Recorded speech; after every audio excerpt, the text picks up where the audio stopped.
ஆதிகேசவ பெருமாள் கோவில் கருவறைக்குள் புகுந்த சூரிய ஒளி கண்கொள்ளா காட்சியைக் கண்டு பக்தர்கள் பரவசம். 108 வைணவ திருத்தலங்களில் ஒன்றான திருவருட்டார் ஆதிகேசவ பெருமாள் கோவிலில் ஆண்டுக்கு இருமுறை மட்டுமே நிகழும் அபூர்வ சூரிய ஒளி தரிசன நிகழ்வு நேற்று மாலை நடைபெற்றது. இக்கோவிலில் பங்குனி மற்றும் புரட்டாசி மாத தொடக்கத்தில் மறையும் சூரியனின் பொன்னிற கதிர்கள் கருவறைக்குள் புகுந்து அனந்த சயன கோலத்தில் பள்ளி கொண்டுள்ள பெருமாளின் திருமேனியை தழுவும் வகையில் கட்டிடக்கலை அமைக்கப்பட்டுள்ளது. அந்த வகையில் பங்குனி மாதம் 6ஆம் நாளான நேற்று மாலை சூரியனின் மஞ்சள் நிற கதிர்கள் கருவறைக்குள் பாய்ந்து ஆதிகேசவ பெருமாளின் திருமேனியில் விழுந்தது. இந்த அபூர்வ நிகழ்வின் இறுதி நாளான நேற்று இக்கண்கொள்ளா காட்சியை கண்டு அங்கு கூடியிருந்த ஆயிரக்கணக்கான பக்தர்கள் கோவிந்தா கோஷத்துடன் பரவசமடைந்தனர்.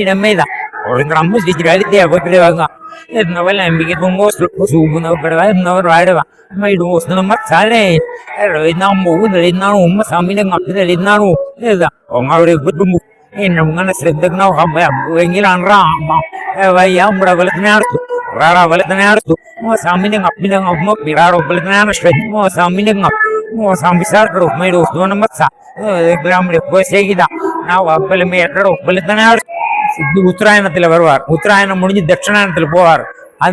அது புரட்டாசி மாதம் 3ஆம் தேதியிலிருந்து 9ஆம் தேதி வரை நேர வரும். அஸ்தமன சூரியன் அடிக்கும். அது மழைக்காரம் இல்லாமல் இருந்தால் நல்ல கிளியரா தெரியும். இன்னைக்கு மழைக்காரம் ஆயிருந்தால மேகம் மரத்துக்கு இந்த தரிசனம் வணங்கிட்டு உத்தராயணத்தில் போய் உட்கார்ந்துருக்கோம். ஒரு 6 மாதம் அது முடிஞ்சோன்னு தட்சிணாயணத்தில் வருவார் புரட்டாசி மாதம். அப்போ 3ஆம் தேதியிலிருந்து 9ஆம் தேதி வரை பகவானை தரிசனம் பண்ணி வணங்கிட்டு ஒரு அதனால தான் உள்ள சூரிய பகவானை வச்சிருக்காங்க. அவரு பக்கத்துல வலது கை பக்கத்துல சூரியனையும் சந்திரனையும் வச்சிருக்காங்க. பஞ்சாயத்து புருஷனா பள்ளி கொண்டிருக்காங்க. அதனால தான் இங்கே உள்ள அது ஒரு விசேஷம், ரொம்ப விசேஷம். ஆனால் சித்திரை மாதம் காஞ்சிபுரத்தில் சித்திரை மாதம் 15 நாள் முகத்தில் அடிக்கும். மாதம் பங்குனி மாதம் 12 நாள் ஐயாவை வணங்கிட்டு போயிடும் சூரிய பகவான்.